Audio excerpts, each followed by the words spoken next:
President Tinubu's decision to suspend Governor Fubara and other elected officials in Rivers State has been described as unconstitutional by many legal luminaries, including yourself, sir. He justified the emergency, the state of emergency, by citing legislative deadlock and security threats. In your legal opinion, sir, does the Constitution provide any justification for such an action, or could this be considered an overreach of federal power, sir? Well, by virtue of Section 305 of the Constitution,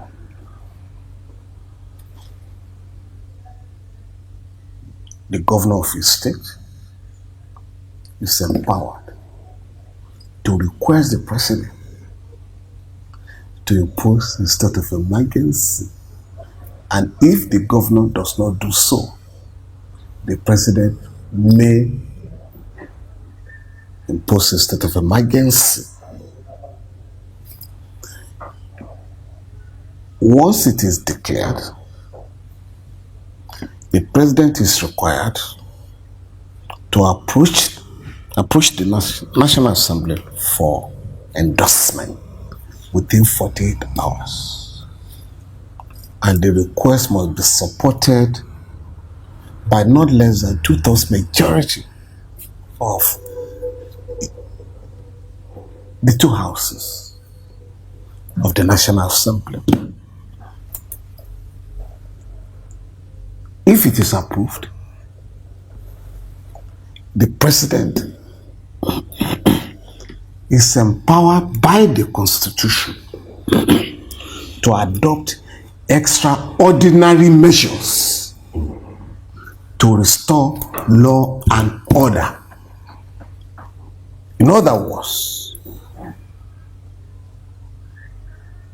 the president can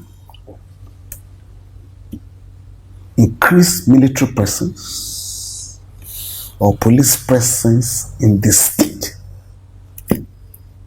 and take other steps that can guarantee or restore law and order. The Constitution, the drafters of the Constitution had envisaged that there may be situations where the State House of Assembly may not be able to sit for one reason or the other. Again, the Constitution has made provision for that. In other words, by virtue of Section 11, subsection 4 of the Constitution, the National Assembly is vested with the power to take over the legislative functions of the House of Assembly that is unable to function. So if the crisis in Rivers State had to do with the confession in the House of Assembly, right? It didn't warrant a state of emergency. Secondly, for reasons best known to the Supreme Court,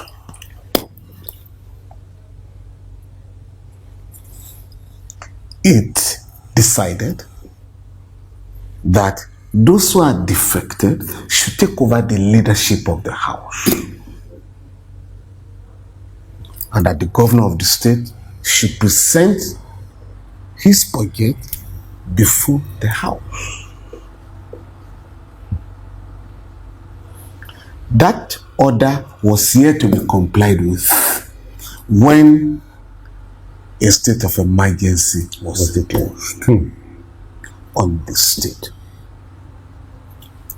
Section 11, subsection 4 emphatically provides, there is a proviso there, which states in clear terms that the taking over of the functions of the House of Assembly shall not lead to the removal of the governor and the deputy governor of that state. Yes. Sir, given that the Supreme Court reportedly declared the Rivers government dysfunctional, does that provide a strong enough legal basis for federal intervention, sir? The Supreme Court had on its own taken care by saying the House should be reconstituted and the governor, in line with Governor Fubara, in line with the judgment of the Supreme Court, had requested the House to allow him to present the budget. Yes. So the question of a dysfunctional government was already, taken care of by the Supreme Court. There have been references that have been made to the emergency rule imposed on Plateau and Ekiti State under President Obasanjo. How does this situation compare legally and politically, sir? You see,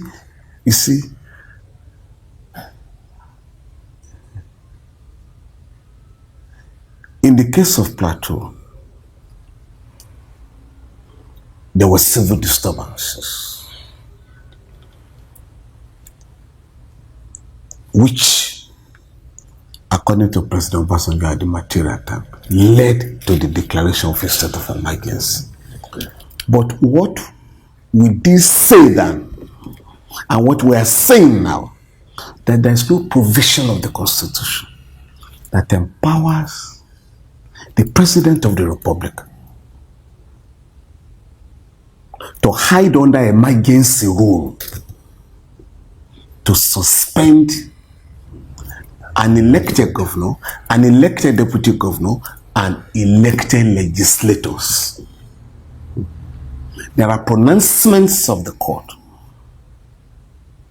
on when a governor can vacate his office on account of resignation, death, impeachment, or ill health.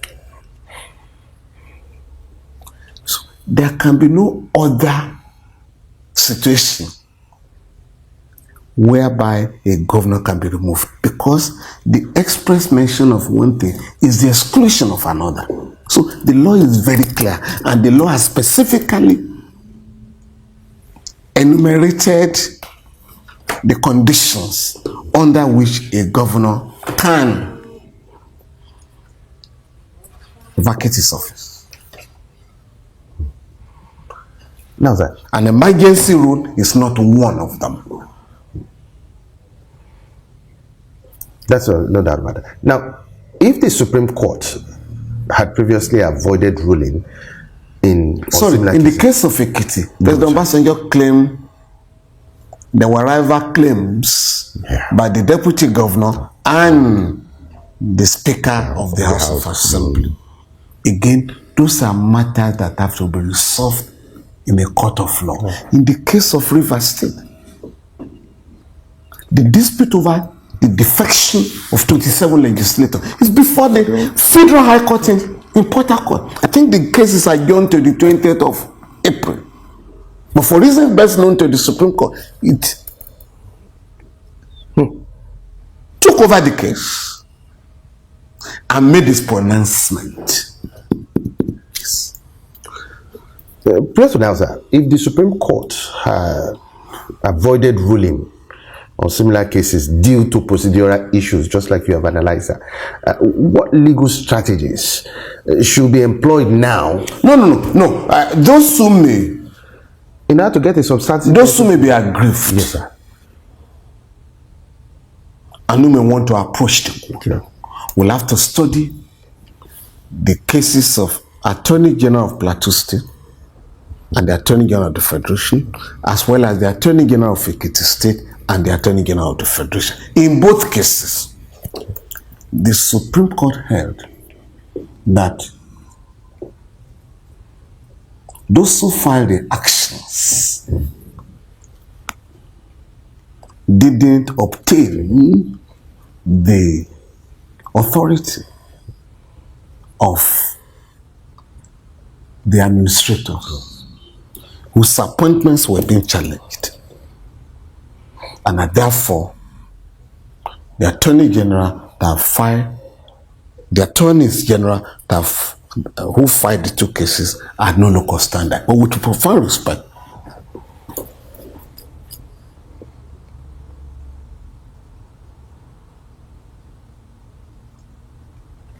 the governor was removed,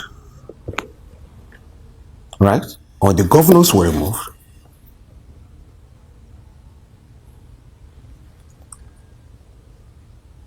The democratic structures, or rather, the governor was suspended, the governors were suspended, democratic structures were suspended, right? The office of the attorney general was not abolished, right? But again, that was the decision of the Supreme Court. So whoever may want to challenge the action of the president in respect of the imposition of emergency rule or declaration of emergency will have to study both cases and ensure that the question of local standard is taken care of. The courts have reportedly fast-tracked cases benefiting Wike's allies while delaying rulings on the defection of the 27 lawmakers. What does this tell us about the impartiality of the judiciary in Nigeria, sir? No, I don't think it will be fair to reduce the matter to the cases filed by Mr. Wike's sympathizers. We are worried in the legal profession that the Constitution and the management of our courts have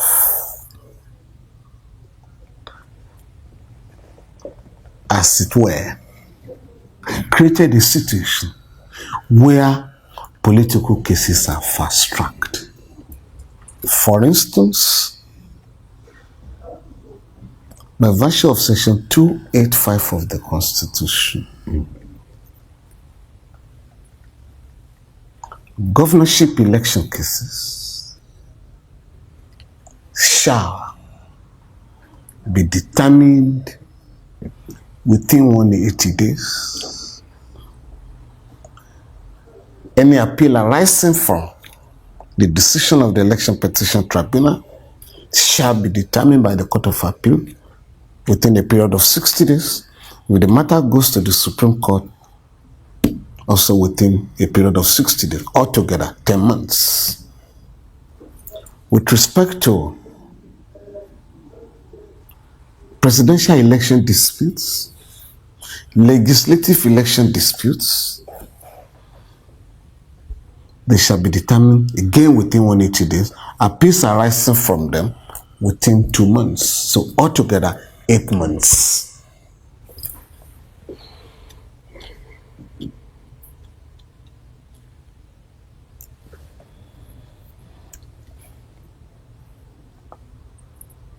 Last year, the federal government filed an action in the Supreme Court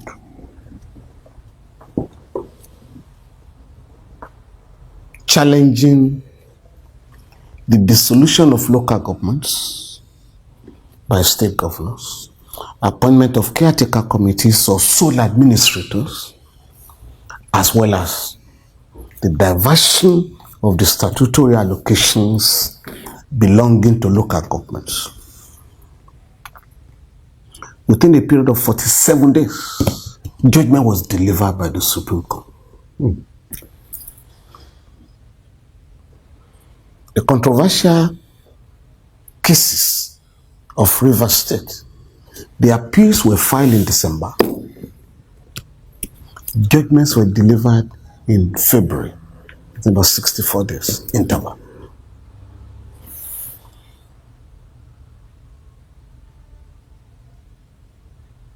Definitely, the courts will have to review his position. And that's also what goes on in the federal court, in the Court of Appeal. Political cases are given priority over fundamental right cases, over criminal cases. Today, there are citizens on death row whose appeals have been pending for the past 10, 15 years. So the current situation challenges the system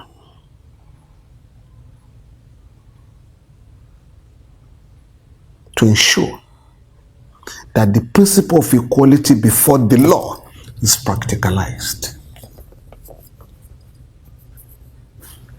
So, sir, if I may ask, what legal avenues are available for a governor for Fubara, for example, if he believes that these interventions are politically motivated?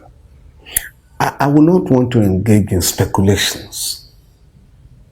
I think such a question should be directed to the governor. I cannot answer for him, right?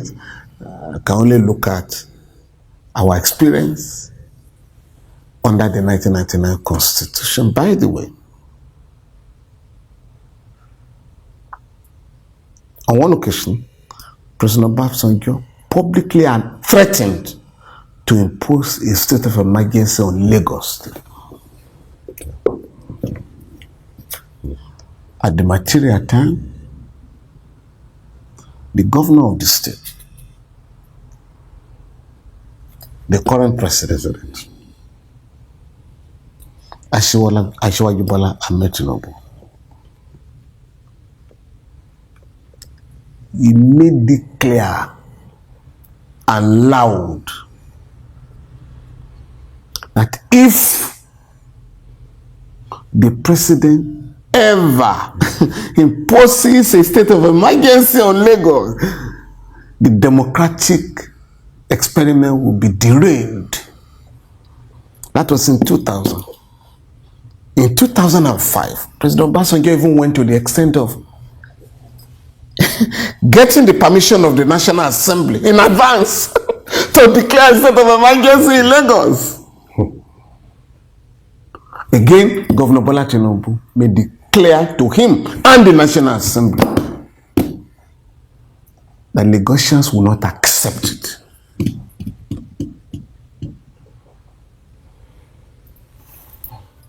So, some of our colleagues have not appreciated the fact that we're operating a presidential system of government, not parliamentary system.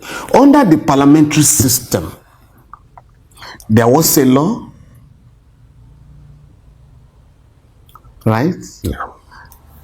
Emergency Act of 1962, made pursuant to the 1960 Constitution, that empower Parliament,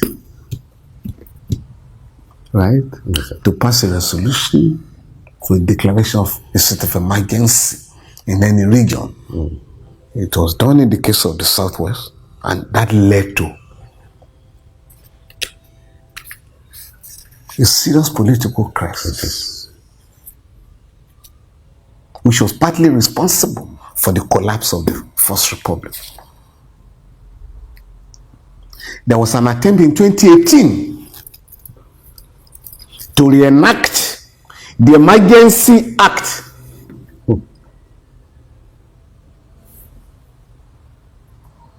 But the National Assembly members were made to appreciate that we're operating a presidential system of government, which does not allow the removal of an elected person, an elected official. The United States of America has imposed about 1,000 760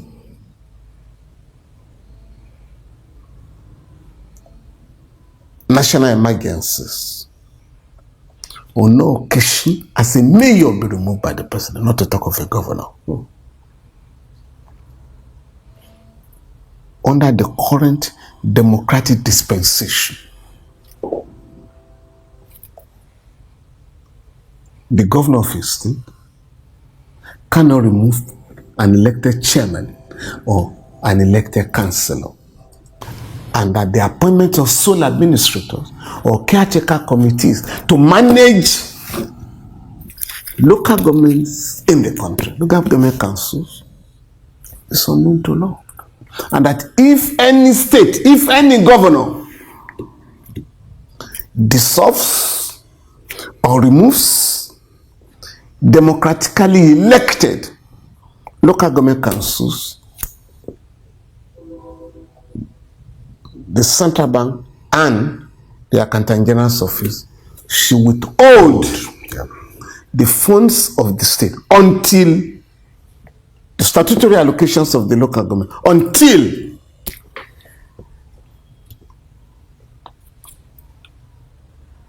the elected officials are reinstated.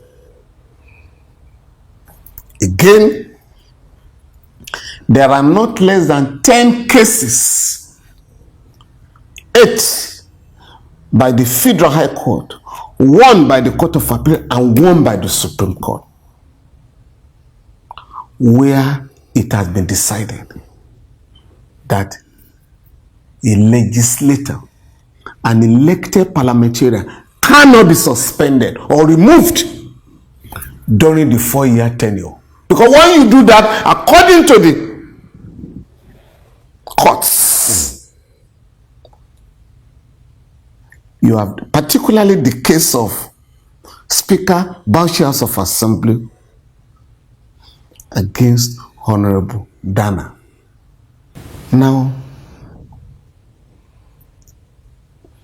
if you cannot remove a councillor who has been elected, an elected councillor, if you cannot remove an elected chairman of a council, you cannot remove an elected legislator. Under what provision of the Constitution can anybody justify the removal of or suspension of an elected governor, or the suspension of elected legislators, contrary to the clear pronouncements of the courts? For me, I think that, yes, some of my colleagues have said, yes, under section 305, the president has inherent powers. Yeah. Once he has declared a state of emergency, extraordinary measures could include the suspension of all democratic structure. I beg your pardon. The Supreme Court has decided again, in one of the cases of Attorney General of Abia State and the Attorney General of the Federation, that only the courts are empowered by the Constitution to exercise inherent powers, and that neither the executive nor the legislature have the power. Is empowered by the Constitution to exercise inherent powers. All their powers are stipulated in the Constitution and other relevant laws. So that is the position today.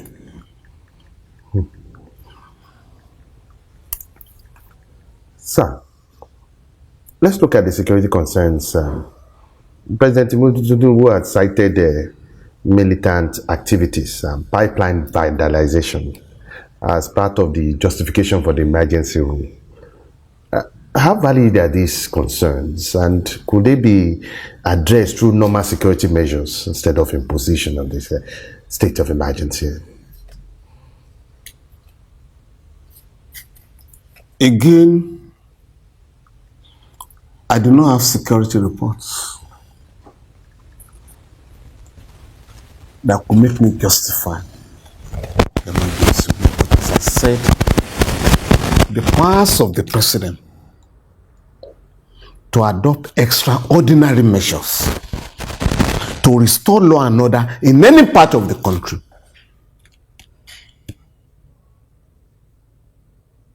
those powers do not include suspending the governor. In fact, the president is required to collaborate with the governor and the democratic structures in ensuring that there is law and order. By the way, in 2013, President Goodluck Jonathan imposed a state of emergency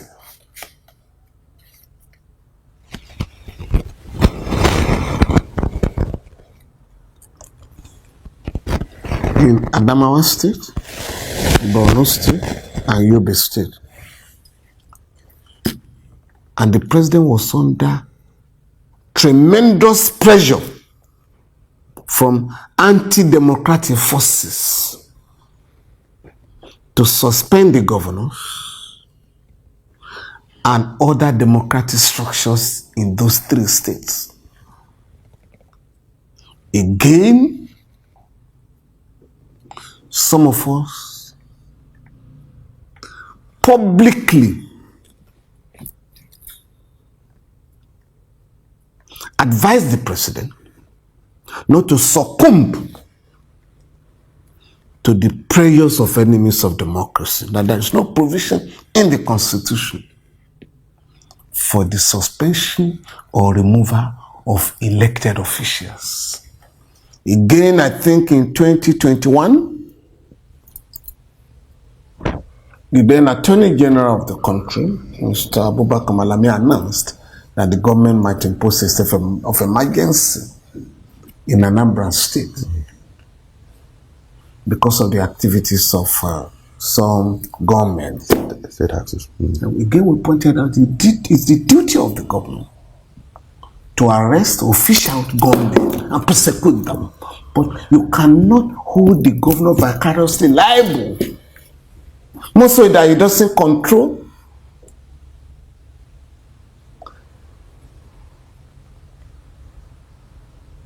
the security apparatus in the state.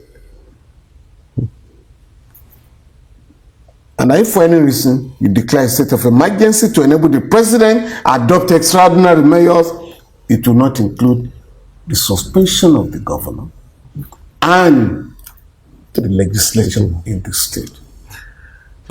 Again, the government listened to wise counsel. Of course, even without declaring a state of emergency in the entire eastern part of the country, security was increased. So, sir, how does this federal executive intervention impact Nigeria's federal structure, so to speak? And is this a step towards centralization of power? No, you see, it has to be realized that we are operating a federal system of government.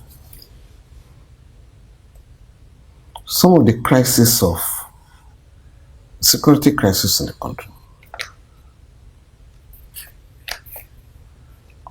the governors have themselves to blame for allowing the president of the country, successive presidents since 1999, to single-handedly exercise police powers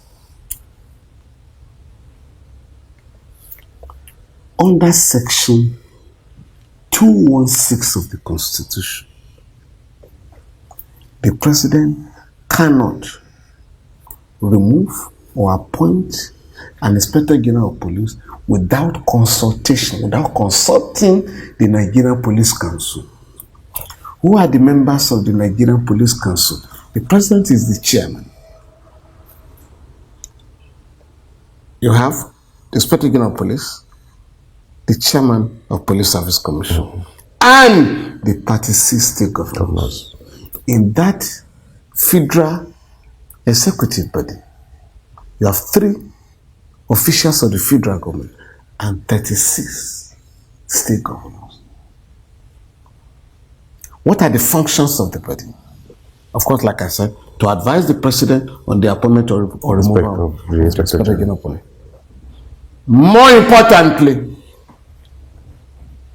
that body shall organize, administer, and supervise the Nigerian police force.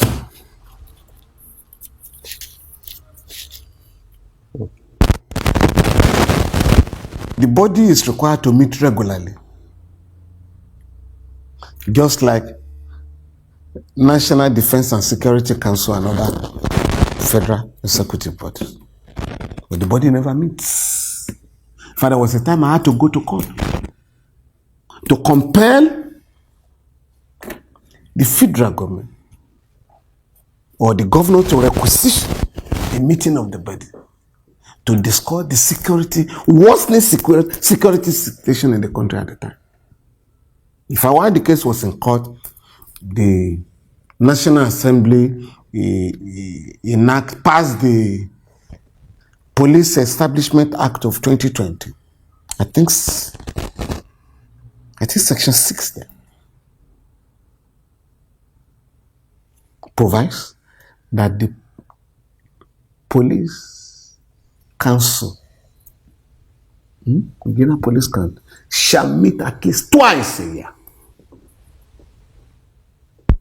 So if the governors have been sharing police powers with the president of the republic,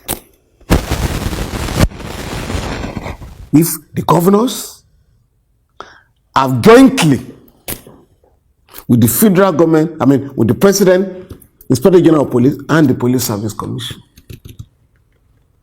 jointly organized, administered, and supervised the Nigerian police force, the security situation in the country will not be as stable as it is. So, when you talk of reasons for a state of emergency, there will always be problems. Terrorist attacks, attacks by bandits, kidnappers, armed robbers, gunmen, and so on and so forth, that may overwhelm a state or states. But if on every given occasion that a state is overwhelmed, you suspend the democratic structures, you are making a mockery of democracy. By the way, Section 305 also provides that the president may declare a state of emergency in the entire country. It can impose emergency rule on the entire country. Say, for instance, we are fighting a war with a neighboring country or neighboring countries. So, if the president declares a state of emergency in the entire country, would the National Assembly remove the president and appoint a sole administrator to run the country? No. No. So we're aware that you were out of the country at the time when this state of emergency was imposed on the River State, and we tried to reach you during that period. What's the impact of this presidential declaration on West African countries, the West African countries, considering the president's actions in this regard, sir? I was actually attending a meeting of the Media Foundation for West Africa as a board member in Dakar, Senegal last week. And it's a francophone country. And so while we're at the meeting, a message came that there was a crisis in Nigeria. And we were told that there was a coup in Nigeria. Of course, I rushed out of the venue of the meeting to listen to the news. And of course, I confirmed that a state of emergency has been imposed in River States, of course, democratic structures suspended, the governor suspended. So I rushed back to the venue to inform my colleagues that it was not a military rule, but that, emergency rule was imposed on a particular state.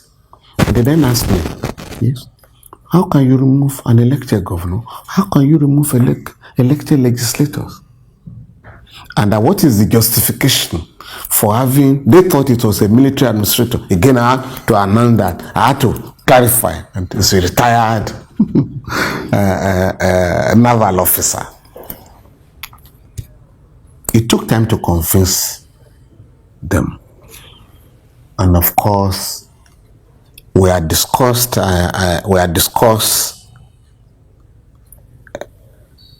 constitutional change of government in Africa, particularly in West Africa, and I made a presentation the previous day, and we then had to review my presentation again on how to strengthen the democratic structures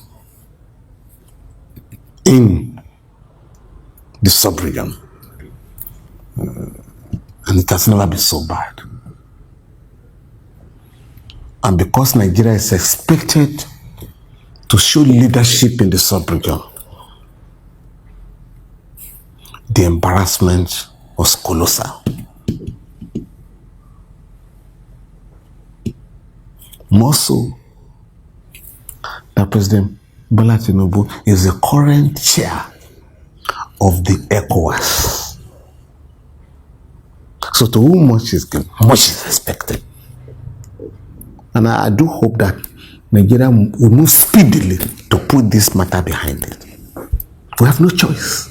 Because right now, democracy is in a serious crisis in the sub-region. 4 countries are under military dictators. The Gambia, President Adama Barrow is planning a 3rd term. In Cote d'Ivoire, President Alassane Ouattara is planning a 4th term. In Togo, Nyasigbe Eyadema is spending his 5th term and planning a 6th term. Frankly speaking, apart from Ghana and Senegal that hasn't had the military coup since its independence in the 60s, we have a long way to go in putting a constitutional change of government behind us. And from what we have, from the political dictionary now, in Africa, it is no longer when you have a coup that you talk of a constitutional change of government. That is what has just happened in River State. Under the present circumstances, when Nigerians feel that injustice has been done by a democratically elected government, is there nothing they can do to correct such illegalities? As it seems Nigerians are now powerless under a democracy. No, Nigerians can't. Like a military. No, Nigerians are not powerless.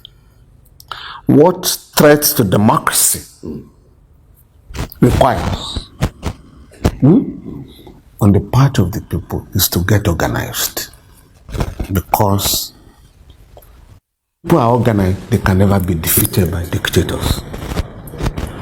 And morally, it's difficult for President Bola Tinubu. Morally, very difficult for him to impose dictatorship on the country because of his own role in the past. It's very difficult. Very difficult. And that is why the president is being confronted with his own record. And you know, the internet never forgets. While I was in Dakar, before even making a statement, people brought out what I said when a state of emergency was imposed in Ekiti State, in Plateau State, you know, even in 2013. So I was flabbergasted, you know. So, but for me, the beauty of it is that I was being told that, yes, when this happened in the past, this was your position. The statement by President Tinubu, the condemnation by President Tinubu, when emergency rule was imposed on Plateau State, was brought out. His statement in 2013, when President Jonathan imposed a state of emergency in the northeast region, was published, was reproduced. So, and that's what I mean by saying that it's a moral crisis. And for me, the president has to go back to the drawing table and look at the mirror. Can I afford to be associated with undemocratic practices, having regards to my position in the past, when you have situations of this nature? That's what you call consistency. But the history of Nigeria is that no dictator can defeat the people. We defeat military dictators. Nigeria defeated colonial dictators. So civilian dictators can never succeed in Nigeria. Sir, in your view, what is the most legally sound way to resolve the River State crisis without undermining our democracy? Again, as I said,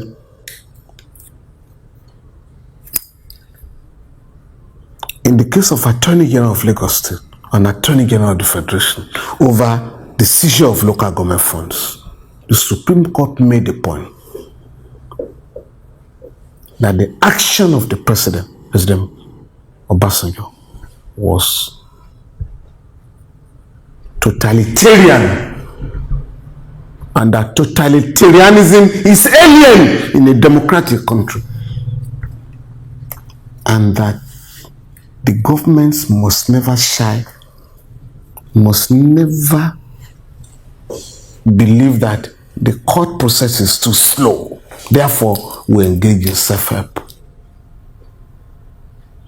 That the government must learn to approach the court to resolve crisis. In like manner, aggrieved citizens must not take the law into their hands. They can either approach the court or embark on political measures to influence the decision of the government, to compel the government to reverse its decisions. Hence, we have fought and won the battle for Nigerians to protest peacefully without asking for permission or police permit. That was the culture in the past since the colonial regime, because the colonial regime believed that, no, why should we allow Africans to demonstrate against us without giving them police permit, which of course they will never give. Those who took over the reins of power in 1960 retained the entire instrument of oppression,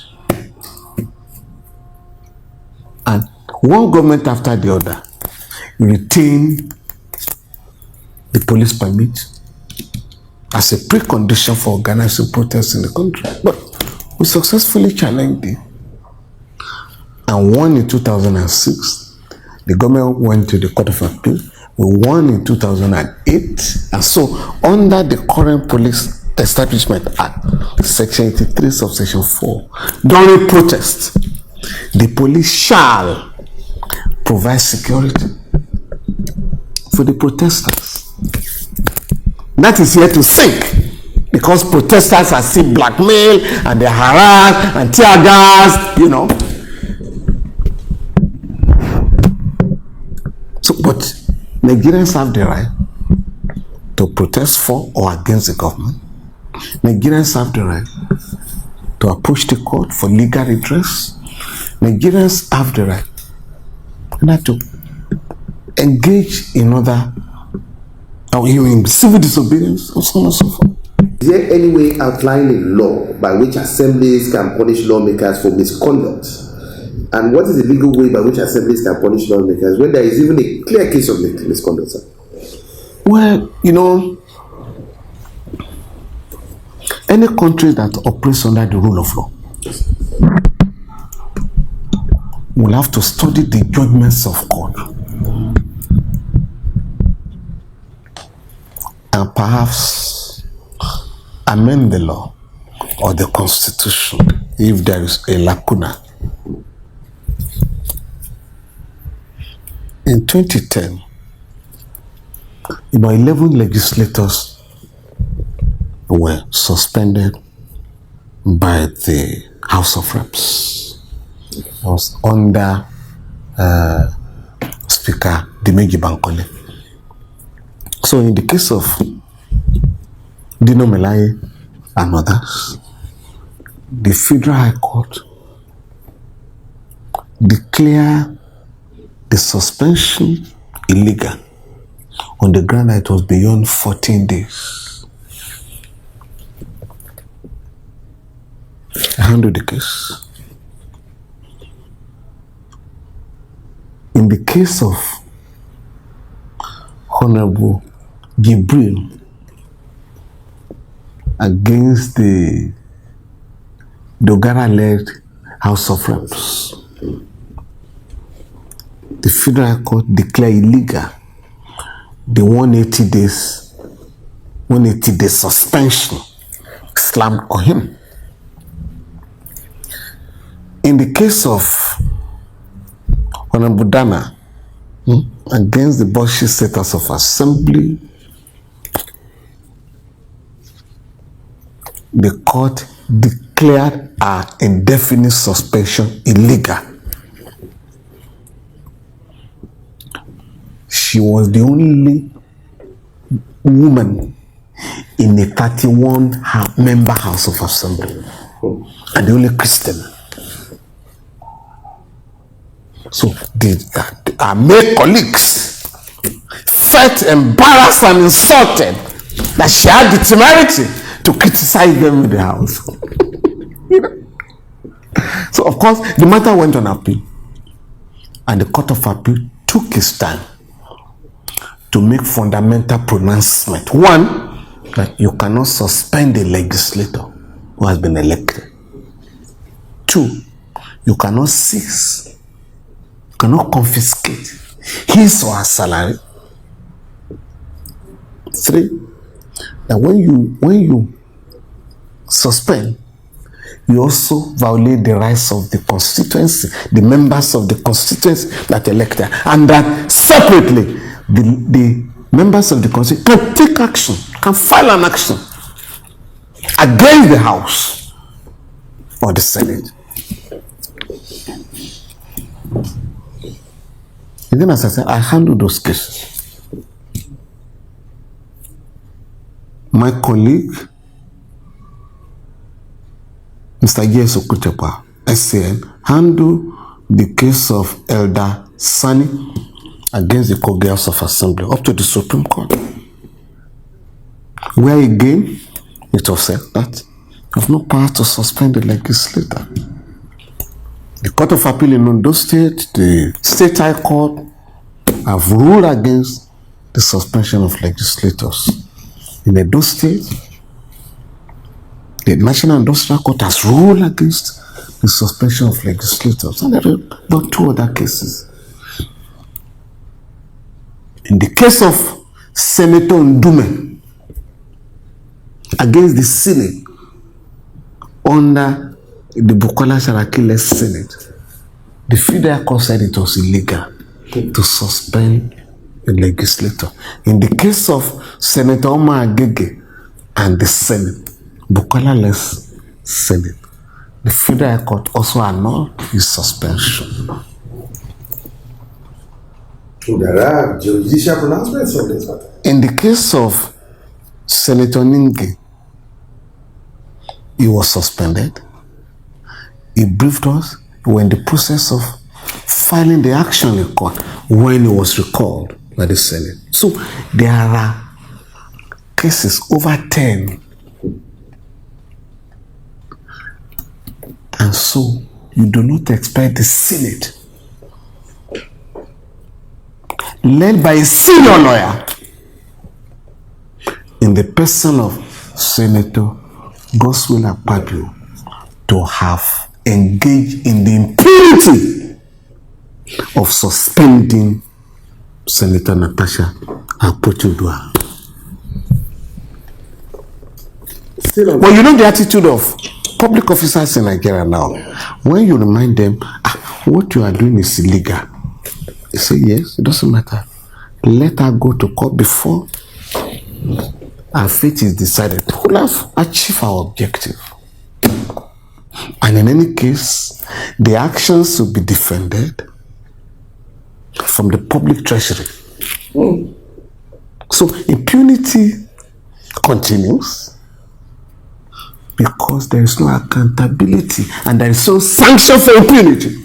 That's why we're in a mess. People rig election and they say, go to court.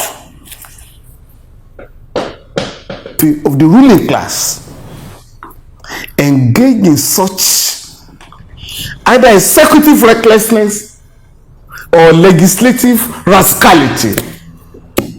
You are inciting the people to take the law into their hands. Because today, the court is no longer the last hope of the common man. It has become the last hope of the politician. And it's a dangerous situation in which we have found ourselves. But for those of us who are also involved in campaign for the socialist reconstruction of our country, I'm not worried.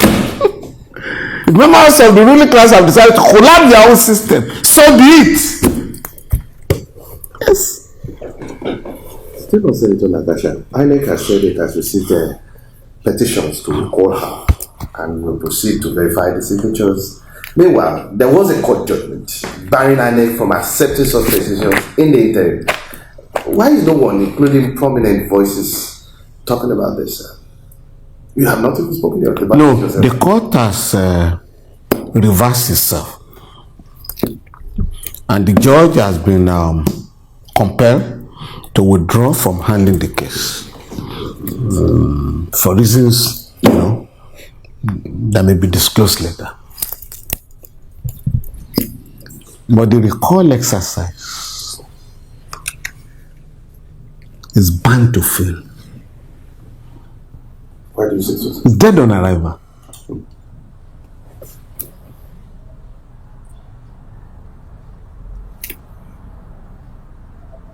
When the list of voters for the recall was submitted to INEC, it was discovered that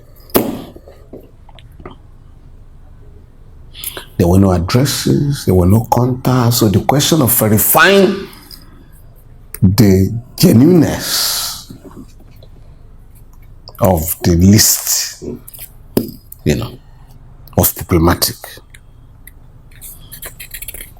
It was claimed by an organization that the addresses have been supplied. Again, another organization. The first organization said, we are Kogi Central Political Frontiers. Another organization concern Kogi youths and women. There's no provision for any organization to submit the list or provide addresses. It's the business of the voters and INEC. 2, those 2 organizations are not registered with the Corporate Affairs Commission. That has been confirmed. So whichever way they run, they are bound to be disqualified. It's a Herculean task to recall a legislator in Nigeria under the current democratic dispensation. They claim that about 250,000 people and voters signed up for her recall, whereas only 103,000 or thereabout voted for all the candidates that contested the senatorial seat. So we are watching, but I think INEC should have by now reached a conclusion that there's no point continue with this exercise. Finally, sir, to be remiss if I do not ask this question. A young core member recently trended when she criticized President Tinubu. This generated arguments online as some people believe that as a core member, she had no right to do so. What is truly the position of the law regarding this? Again, in the case of Otonwanko and the state, the Court of Appeal made the point. I'm talking, this case was decided in 1982. Yes. The late Justice Olajide Olatawura made the point that under a democratic dispensation, criticism is indispensable, and that public officers who feel too irascible should plug their ears with cotton wool. In that case, his lordship said that the freedom gained from our colonial master must not be allowed to be toyed with or sacrificed by any government.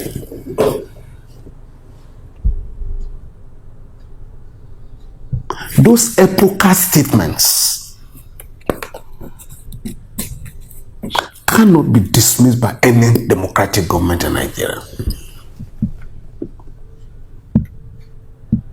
There's even an area that I blame the press, and I was talking to a comrade of mine, Larry Arogundade, a leader, of the media in Nigeria. That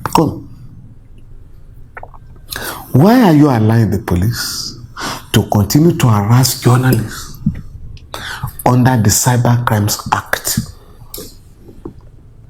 for defamation, annoyance, cyber stalking, and the rest of them, when the law has since February last year been amended by the amendment of Section 24, based on 2 decisions of the ECOWAS court, one by Serap and another one by a group of lawyers. That section now has been amended to the extent that what is now criminalized is using the computer to send pornographic materials or a message that contains a threat to life. So guys, that's Mr. Falana. We all know him, a well-known human rights lawyer, who speaks what the people tend to align with. He speaks the mind of the people. Falana is that one fearless lawyer who comes out to say it the way it is. He doesn't care to know if it's Buhari or if it's Tinubu or if it's any of these people who think because they are leaders in APC they own Nigeria. Falana says it the way it is. So we all know that since this Fubara's case has been out there, Falana has not really been speaking the way he's supposed to speak, you know. Although he came to Arise Television once to say something, but that video production was very poor. His voice was not well heard. And now he has come out to make pure clarifications on Rivers crisis. It's really so sad that we are where we are. And one thing with Nigeria is it that we easily forget? Is it that we easily adapt to situations? Because if something happens today, now you see everybody will be bombarding whosoever is responsible, and before you need 1-2 days, everything will calm down. And that is why these our leaders make away with whatever thing, the atrocity they are committing, because they know pata in the next 1 week this thing will die down, the media will bring it down, and that is why they continue in their atrocities. So you can imagine if Nigerians can drag some of these leaders and really drag them. Look at what is happening with the 30-day challenge. Some people have done it for 1 week, 2 weeks. They are tired already. But you can imagine if every day hundreds of Nigerians are, not hundreds, in their thousands, are releasing. Look at the hardship. It's an everyday experience. Like after you've gone out for the day and you come back and all your experiences, you decide to record them and pour them out the way it is with you and you send it out. I think it will start making meaning to some of these leaders, especially when you begin to record your daily experience, as in you went to the market today, something you bought yesterday for this price is now being sold this price, and then from there you went. People can easily relate because people who are also in that environment can easily say, okay, yes, that was true, I saw where this thing happened, I was there and all that. But you know, Nigerians will easily forget, and that is why these politicians take us for granted. Now look at what is happening in Fubara Wiki case. You know, before you know it now, the state of emergency will be legalized, removal of Fubara will be legalized, and you've seen what is happening. They are looking for ways to prosecute Fubara. They are looking for people that can cook lies against Fubara. They are looking for all kinds of things because somebody wants to go for second term. Hey, they are going to crush Nigerians, you know, even though he knows that he is acting unlawfully in Rivers State. So it's nice that Mr. Falana has come out to speak on this. Anyway, guys, let me know what you think about this in the comment section below. Please don't forget to subscribe to the channel, turn on the notification bell. Please give this video a like so that YouTube can recommend it to others, and drop your thoughts in the comment section below. Thank you.